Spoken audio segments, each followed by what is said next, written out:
Ya, karena kita lahir jadi manusia ini bisa ada kesempatan untuk berbuat baik. Apalagi sudah mengenal Dhamma. Sudah mengenal Dhamma, kita harus praktek Dhamma. Walau perbuatan kecil apapun juga, itu ada nilainya. Ada artinya, ibu bapak saudara-saudari sedama. Kita berbuat baik sekecil perbuatan baik apapun, itu ada nilainya. Daripada kita nggak sama sekali berbuat baik. Hidupnya dari manusia berbuatnya jahat terus. Suruh berbuat baik, malas. Malah nggak suka, enaknya berbuat yang tidak baik. Nah, ini yang bahayanya. Karena lahir jadi manusia itu, menurut ajaran Sang Buddha sungguh sulit terlahir sebagai manusia. Apakah ibu bapak yakin kehidupan kita yang akan datang, kita akan lahir jadi manusia? Belum tentu. Tergantung juga perbuatan kita, para romo, para ramani. Apakah lahir akan jadi manusia lagi? Belum tentu kalau dia tidak menambah perbuatan baiknya. Kita semua sama, ibu bapak. Kita semua sedang belajar mempraktekkan Dhamma dalam kehidupan sehari-hari. Untung kita lahir jadi manusia mengenal Dhamma. Artinya kita masih ada kesempatan untuk berbuat kebajikan.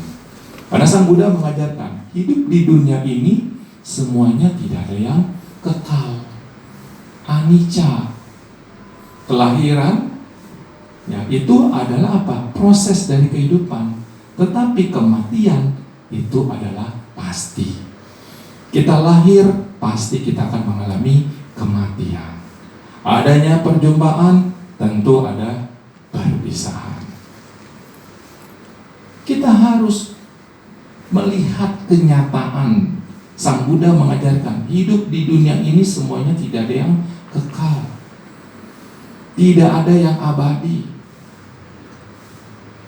Walaupun kita selalu bersama-sama, suatu saat pasangan kita, suami atau istri, anak, rumah kita, warisan, deposito, mobil, motor, dan segalanya milik kita, semuanya tidak ada yang kekal. Semuanya akan berubah saat kalau kita sudah menjelang kematian.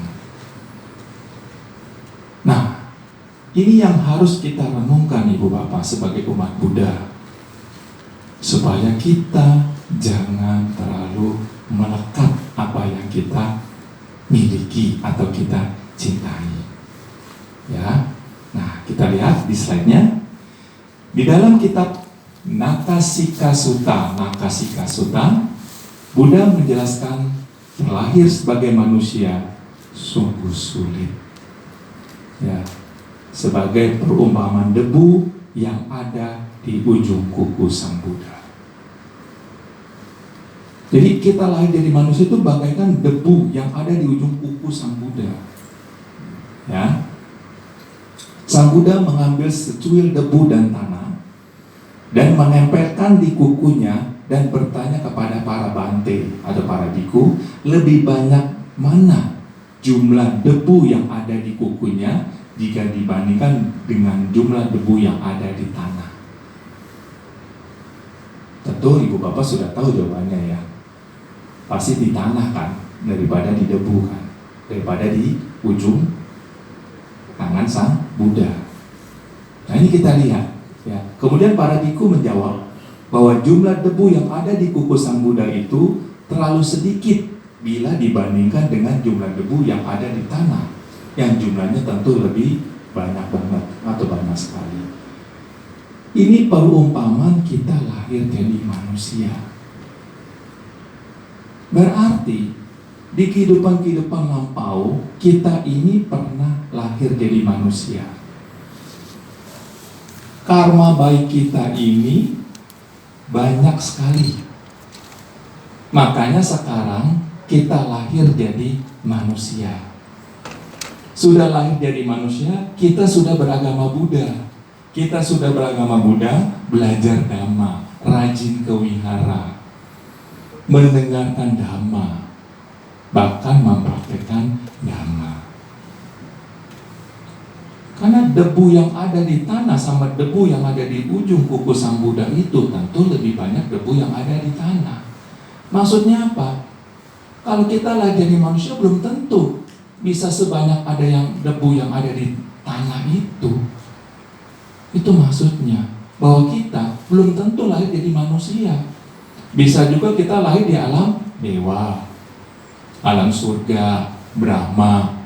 Bisa juga lahir di alam rendah, alam apaya, alam peta, alam neraka, niraya, alam binatang, tiracano, alam asura, raksasa. 4 alam penderitaan. Nah, ini yang kita harus jaga supaya kita jangan jatuh terlahir di alam rendah atau alam apaya. Ya. Kemudian kita lihat Sang Buddha mengajarkan dan menjelaskan bagi mereka yang terlahir sebagai manusia, ya, setelah kematiannya untuk dapat terlahir sebagai manusia sangat sedikit sekali. Ini Sang Buddha bersabda seperti itu. Sangat sedikit kita lahir jadi manusia. Lebih banyak belum tentu lahir jadi manusia. Kita lihat kan banyak semut, contohnya binatang kecil lah, banyak cacing, amuba, hewan-hewan bersel satu, itu jumlahnya berapa dibanding kita yang lahir jadi manusia. Selebihnya apa?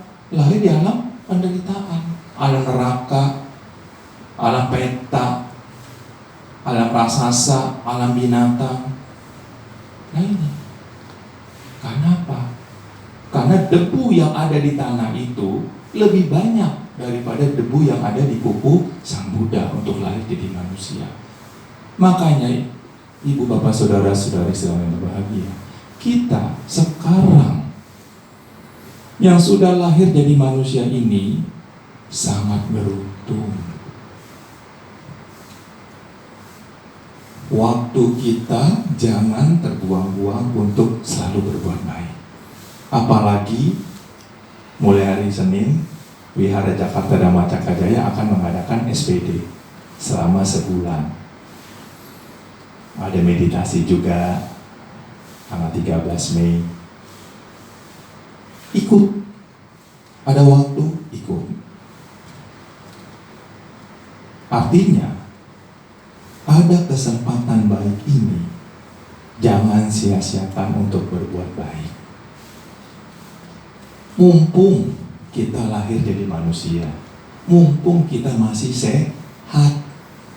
Coba kalau ibu bapak, kita nih udah sakit, ada di rumah sakit, udah dihimpus, gimana mau berbuat baik, Bu?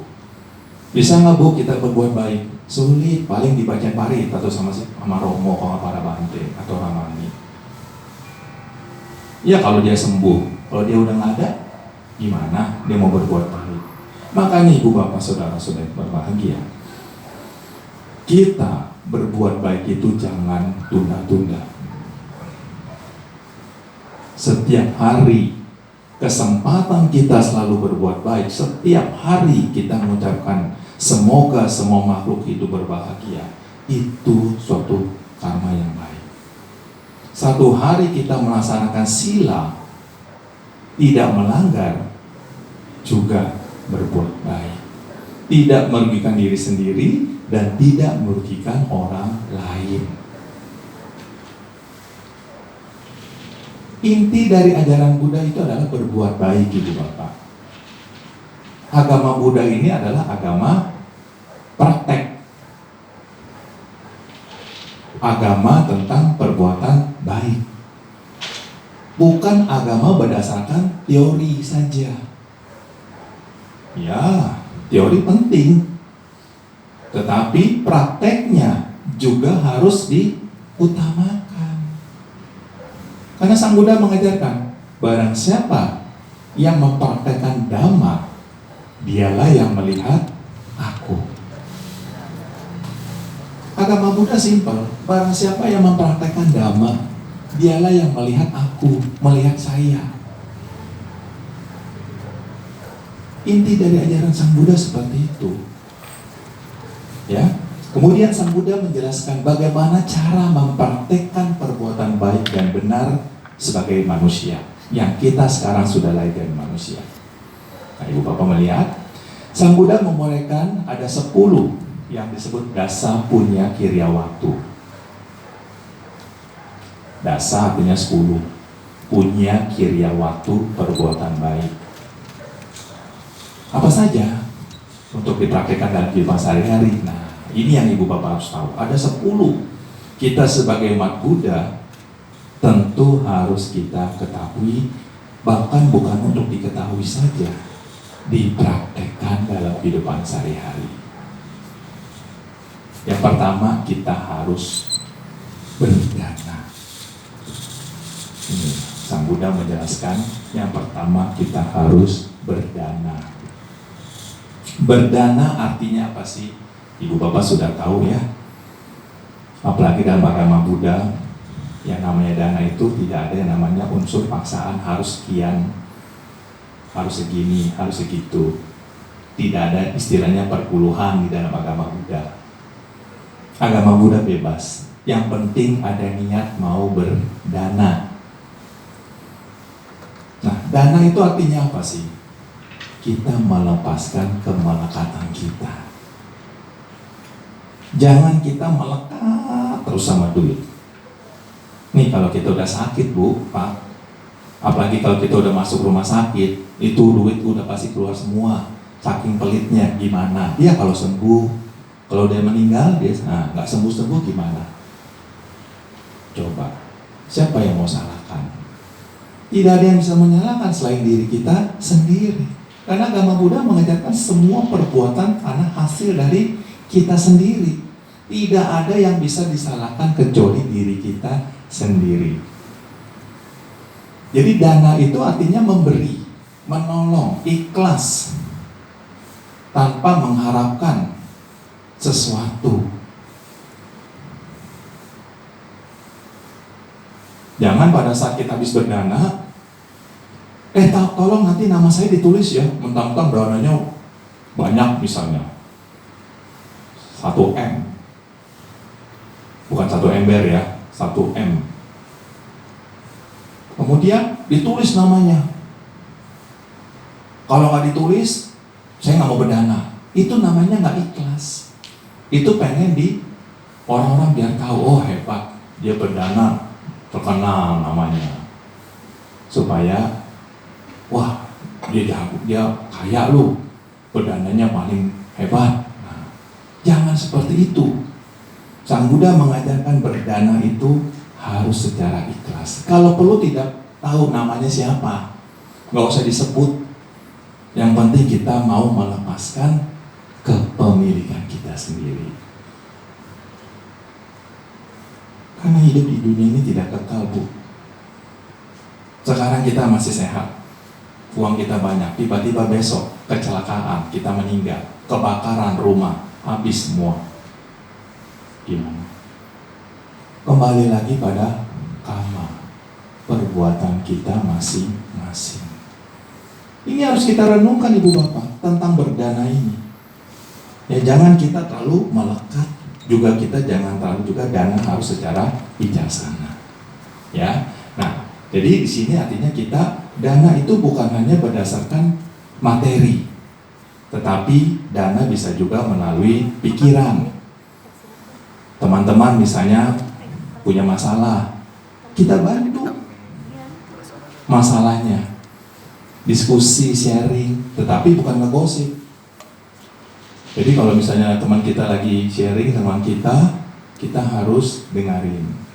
Kemudian kita carikan solusinya dengan baik. Atau bisa diskusi dengan para romo, para ramani, atau para bante. Minta tolong bagaimana solusinya, saya ada masalah. Itu jauh lebih baik. Termasuk dana pikiran nggak? Dana pikiran. Dana tenaga, Bu. Pak, bentar lagi kita mau pindah patah nih. Pindah patah nasional ya. Tanggal berapa? 28 kalau nggak salah ya, 28 Mei. Hari Minggu.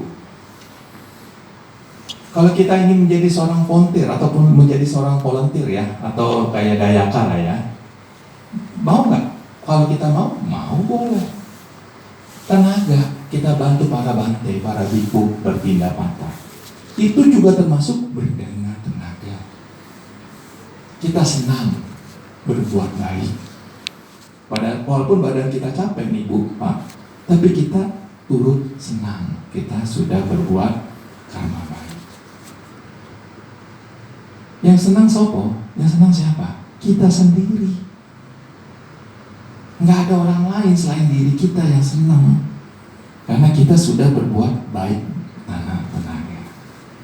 Jadi banyak dana itu dalam agama Buddha. Romo, kalau kita bisa memaafkan kesalahan orang lain, apakah itu termasuk berdana? Iya. Jawabannya iya. Kalau kita bisa memaafkan Bu, Pak, kesalahan orang lain, kesalahan teman kita, saudara kita, siapa saja, kalau kita penuh metta, kita akan senang. Dan kita pasti akan memaafkan kesalahan orang itu dengan penuh cinta kasih. Karena di dunia ini tidak ada yang sempurna. Ingat Bu, Pak, kita lahir jadi manusia ini masih putu jana. Kita nggak luput dari kesalahan. Jangan mentang-mentang, oh nggak bisa Romo, dia udah salah, saya nggak bisa maafin dia sudah menyakiti hatiku, dia sudah mencabik-cabik diriku, dia sudah menghina aku, bagaimana aku bisa memaafkan dia? Sampai sendalnya, sepatunya dibenci coba. Kalau sendal sepatunya bisa ngomong, itu bisa protes, itu sentuh sepatu sendalnya. Aduh, ini manusia nekat bener ya, saya udah injak-injak masih dibenci juga sama manusia. Nah, ini jangan sampai kita lahir jadi manusia ini penuh dengan kebencian. Bisalah saling memaafkan. Umat Buddha mengucapkan selalu dalam doanya, Sabe Sata Bhavantu Sukhitata. Semoga semua makhluk hidup berbahagia. Anda berbahagia, saya berbahagia. Saya berbahagia, kamu berbahagia. Sama-sama happy. Simpel kok. Bukan cuma saya bisa tambah terus kita semoga bahagia. Besoknya dia masih benci juga, masih marah juga, masih dendam juga. Gimana Bu, Pak? Ini yang harus kita renungkan, ya. Jadi berdana bukan hanya materi, tetapi bisa melalui tenaga, pikiran dan sebagainya. Ini sangat penting sekali. Memaafkan kesalahan orang lain berarti kita bisa memaafkan diri kita sendiri. Kalau kita bisa memaafkan orang lain, berarti kita memaafkan diri kita sendiri. Plong, enak kalau kita sudah kita sudah bisa memaafkan kesalahan orang lain, kita rasanya bahagia, happy, sudah berbuat baik. Ya, nah ini yang pertama, berdana, cara yang baik dan benar. Yang kedua disebutnya adalah sila. Sila artinya moral, perilaku. Agama Buddha yang ditambahkan apa Ibu Bapak? Moralnya, perilakunya. Mungkin Ibu Bapak sudah mengenal yang namanya hiri dan otapa. Hiri, kita sebagai umat Buddha harus punya namanya hiri dan otapa. Hiri artinya apa? Malu berbuat jahat. Otapa, takut akibat dari perbuatan jahat. Karena hiri dan otapa ini dihubungkan dengan sila, dengan moral. Kalau kita sudah punya hiri dan otapa, kita takut mau berbuat jahat, takut berbuat kama buruk. Karena dalam Parita Abhinavacayakana yang tadi Ibu Bapak sudah bacakan, setiap makhluk memiliki berhubungan, terlindung, mewarisi perbuatannya sendiri. Jadi tidak ada orang lain yang bisa menyalahkan selain diri kita sendiri, karena kita tidak punya hiri dan otapa, selalu melanggar moral, melanggar sila. Sila dalam agama Buddha ini artinya apa? Benteng. Kalau ibu bapak misalnya melihat benteng pertahanan di zaman penjajahan, benteng itu menjaga tentara supaya jangan sampai diserbu oleh musuhnya. Itu benteng pertahanan. Moral itu bagaikan benteng. Sila bagaikan rem. Kalau kita lagi setir mobil, kita setir motor, sila itu rem.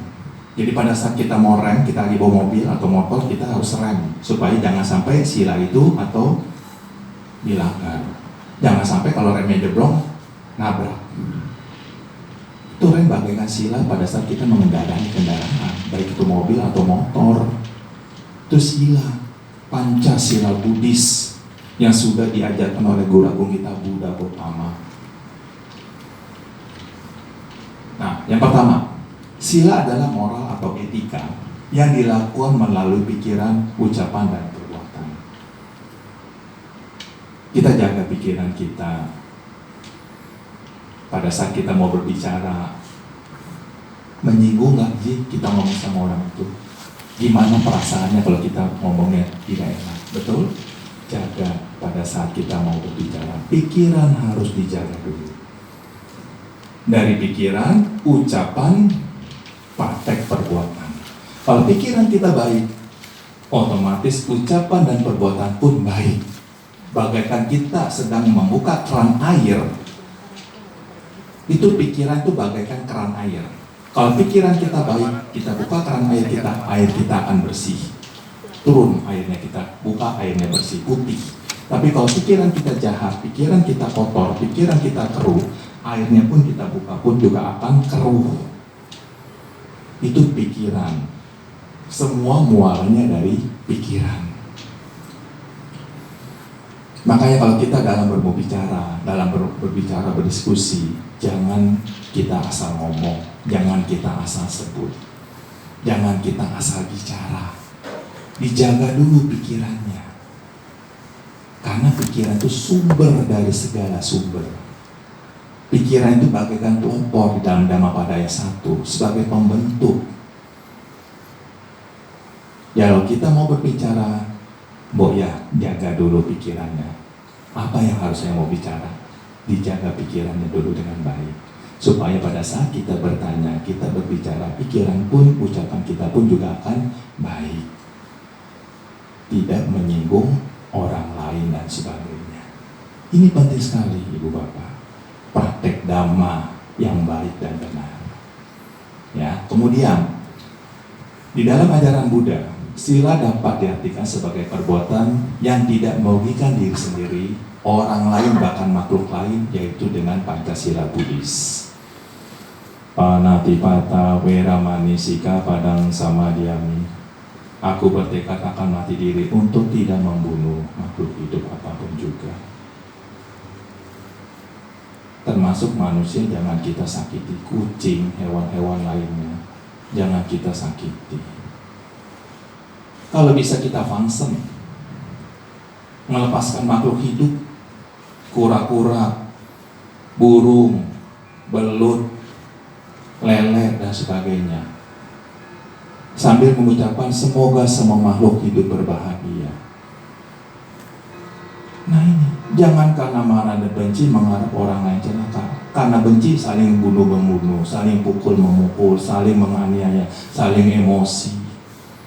Manusia zaman sekarang, Ibu, Bapak, cepat sekali berantem, emosi, pukul-pukulan, merasa seperti kejagoan. Karena apa? Karena dia tidak punya etika, dia tidak punya moral. Makanya sering terjadi yang namanya menghilangkan nyawa orang lain, saking bencinya. Nah ini yang Sang Buddha ajarkan, jangan sampai kita umat Buddha ini seperti itu. Kita harus jaga sila ke-1 ini. Jangan menghilangkan nyawa orang lain. Jangan karena marah dan benci mengharap orang lain celaka. Jangan karena marah dan benci mengharap orang lain celaka. Jangan sampai nyawanya hilang. Karena apa? Karena emosi, karena kebencian, pelanggaran sila 1 dilakukan. Yang rugi sopo? Yang rugi diri kita sendiri. Yang kedua, Adina dana weramani sikapanang sama diami. Aku bertekad akan mati diri untuk tidak mengambil barang milik apapun juga. Kalau punya teman kita ketinggalan, Bo yang kasih gitu loh. Ini barang punya kamu nih. Kemarin ketinggalan. Kita belajar, jujur. Agama Buddha ini agama praktek. Jadi, biarin deh, barangnya bagus, punya teman saya. Mahal nih, lumayan. Kalau saya pakai keren juga nih barangnya. Nah, ini berarti kita sudah melakukan pencurian. Kita sudah tahu nih barang teman kita, tapi kita sengaja untuk tidak kembalikan. Ini juga jangan sampai. Kita harus balikin. Kita harus jujur. Jangan musyawarah. Karena umat Buddha ini sudah punya 5 sila yang harus kita jaga, kita rawat, kita praktekkan. Walaupun kadang-kadang kita masih setengah-setengah ya, kita masih butuh jana. Tapi kita bertekad untuk selalu melatih sila dengan baik. Kalau kita melatih sila berarti kan kita aman dunia, tenang, dan sebagainya. Jadi kita balikin kepada orangnya. Nah, Romo, bagaimana kalau ada dompet? Isinya ada duit, ketemu di jalan. Atau HP, handphone ada yang suka jatuh ya, ibu bapak ya, di jalan ya. Nah, tiba-tiba orang yang telepon, Pak, ini handphone saya, tolong kembalikan. Nah, kita sebagai umat Buddha yang baik, oh iya betul, saya ada di daerah sini, tolong ibu bapak ke alamat sini, kita kasih.